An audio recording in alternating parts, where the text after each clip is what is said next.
What's happening, everyone? It's me, Consciensula. Welcome to another Pokemon Go video. Today I want to talk about this friendship event that we're going to be getting this weekend. I really like the fact that we're getting this event, and I like the fact that Niantic is just rolling out events constantly in 2019.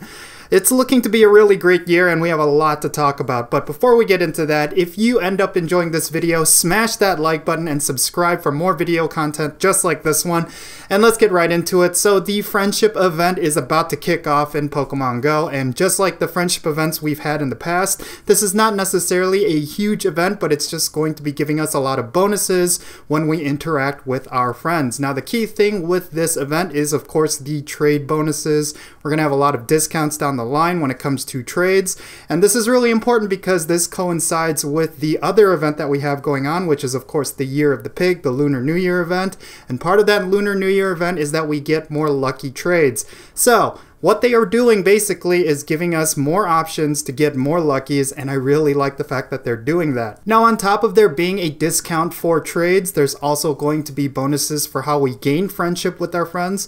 Basically, if you send and receive gifts, or if you PvP with each other, or if you raid together, or basically do anything together that would increase your friendship, you're going to be getting double the amount of friendship points. So instead of getting 1 friendship point every day, you're going to be getting 2, which is a pretty big deal. I really like the fact that they're doing this, mainly because when it comes to PvP, of course, if you want to PvP remotely, you need to be at least ultra friends or best friends with your friends. And of course, having a bonus like this is very nice because a lot of players are looking to have remote tournaments in February and March, and for people to get a boost in upgrading their friendship levels with their friends, I think it's a really great thing and allows players to be able to participate in those remote tournaments. Now, in case I missed anything, here is a nice infographic from LeakDuck. Of course, he makes great infographics for events like these. Make sure you're following him on Twitter, make sure you're following him on Instagram, and go check out his website. I mean, all of his infographics are on point. So yeah, you can see right here, this is all the information that you need regarding this mini event, and definitely utilize this event to its fullest potential because you do not want to miss out on those friendship bonuses, and on top of that, those lucky trades, because it can go a long way in the long run. So I want to talk about the direction that Niantic is going in 2019, especially with what we've seen in the past 2 months. I mean, this tweet from Reversal kind of says it all. They've just been giving us just a buttload of content when it comes to Pokemon Go over the last couple of weeks, and I really like the fact that Niantic is on top of it. There's a lot of stuff that they're implementing into the game. There's a lot new shinies, there's a lot new raid bosses, and a lot of cool bonuses that we could utilize.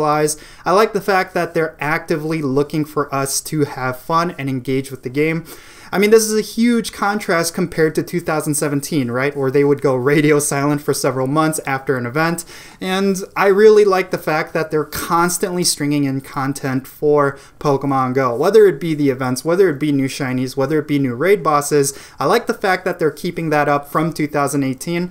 And I'm really excited to see what they end up doing this year. I mean, something that I would personally like is something with PvP, having some sort of PvP event. Like, we're going to be getting that a little bit with the Swinub Community Day. Of course, we're going to be able to get 5 Sinnoh Stones, up to 5 Sinnoh Stones on that day. So I would like for them to add bonuses like that for an event, like a PvP-centric event, especially for people who are planning out these tournaments. Like, they can coincide those tournaments with these sort of events, so giving us a bit of a heads up would be really nice as well. But something to just kind of bolster this game mode, because quite honestly, I think that is the one thing where the game is lacking right now. It's heavy activity with PvP, because PvP, for me personally, has kind of lost its interest. It's kind of lost its spark over time, and I would really like for them to boost it back up with some sort of event. Now, in terms of a PvP-centric event, here are some ideas that I would like to throw out there. For example, you could have something like with what they're doing with the Swinub Community Day, like they could boost up the rewards, they could do something where, you know, consecutive PvP matches will lead to a greater reward. I mean, it's really going to come down to the rewards, right? I think the reward system is a little bit lacking at the moment. Sinnoh Stones are going to lose its flair after a while, so you know, I really like the idea of them introducing Pokemon rewards as part of PvP. Like if you win like 10 PvP matches in a row, you have a chance at a legendary Pokemon, just like with Research Breakthrough. I think something like that would be really cool, especially with some of the past legendaries that they haven't reintroduced in a long time, aka Rayquaza.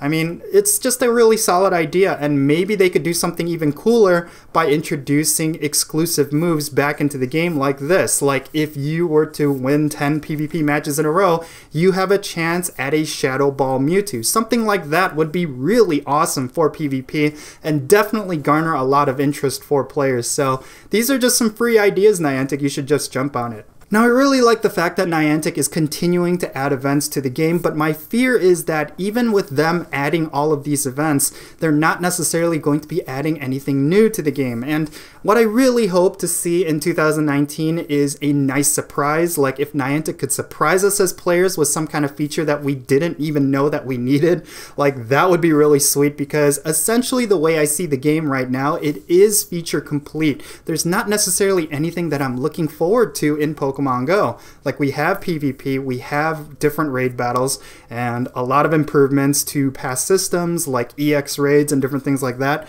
But I would really like for them to surprise me with something that I really did not know that I needed. So I'm really curious to see how 2019 is going to pan out. Is it going to be just a whole bunch of events now that we have everything in the game that we possibly need?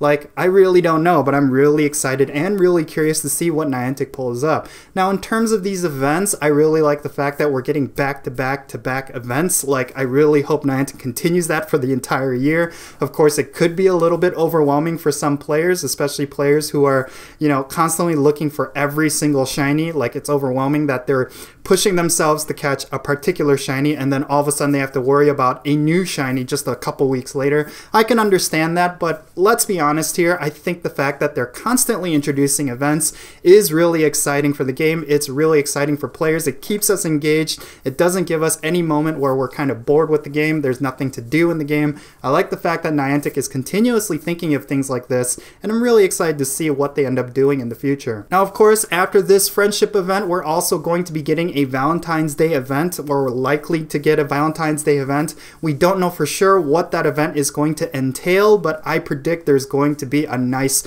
candy bonus of some kind, because if you follow the theme of Valentine's Day for the last 2 years, they've always done something related to candy. We just had an event that gives us double experience, so I expect to see an event that gives us double candy. That's kind of my prediction for this Valentine's Day event. And of course, there's plenty of Pokemon that have a pink colored shiny, and I'm pretty much guaranteed that we're going to get at least one new shiny for that event. That's the nice thing about these events, is that there's always at least a shiny to look forward to. And shiny hunting, as much as I focus more on IVs and battle prowess of Pokemon, I do think it's still exciting to get shinies. Although I will prefer IVs over shinies, I still like the fact that shinies do add that kind of, you know, delayed gratification kind of element to the game. I know some people will disagree with me on that, but yeah, I mean, it really comes down to just excitement, right? And player engagement. Having little goals, personal goals in the game is what makes the game go a long way. Like, my personal goals for the game are very different from other people's personal goals, but the fact that they're catering to personal goals is what I like about Pokemon Go. They're not giving us, they're not force feeding us our goals. They're saying, hey, if you want to grind out XP and get top ranks in XP gained, well, here is an event for you. If you're looking for shinies, here's another event. If you are looking for perfect IV Pokemon, here, go for lucky trades. Like, I love the fact that they're looking at different aspects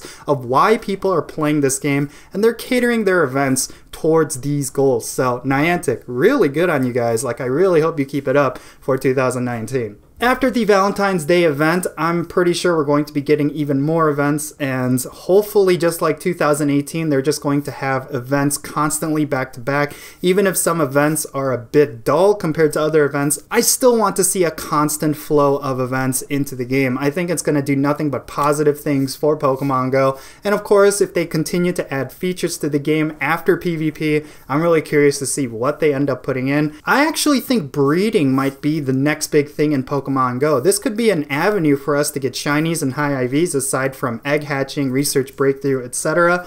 I really like the idea of there being another way for you to get Pokemon in this game, and breeding could be that. So I'm really curious to see how they implement breeding, because if you think about it, we have everything that we could already want for Pokemon Go, and breeding is essentially one of the only things remaining from the mainstream game. So I'm really curious to see what they end up pulling through here. So yeah, there you have it, folks. We have a friendship event. Make sure you go out and play with your friends, trade with your friends, get those lucky Pokemon. The Stardust cost has been discounted, and of course you can get double the amount of friendship points, so work up those friendships, especially for any remote PvP tournaments that you want to participate in. This is an opportune time to increase your friendships with your friends, and definitely go out and catch as many Pokemon as you can, because this Lunar New Year event with the XP bonuses, it's insane. So you want to utilize all of this stuff, because like I said, we don't know what the future events could be, and if you're looking for anything in particular with the current event bonuses, now is the time to utilize them. So yeah, hope you enjoyed this video, folks, and if you did, smash that like button and subscribe if it's your first time here. I am Count Jinsula, and I'll catch you all later.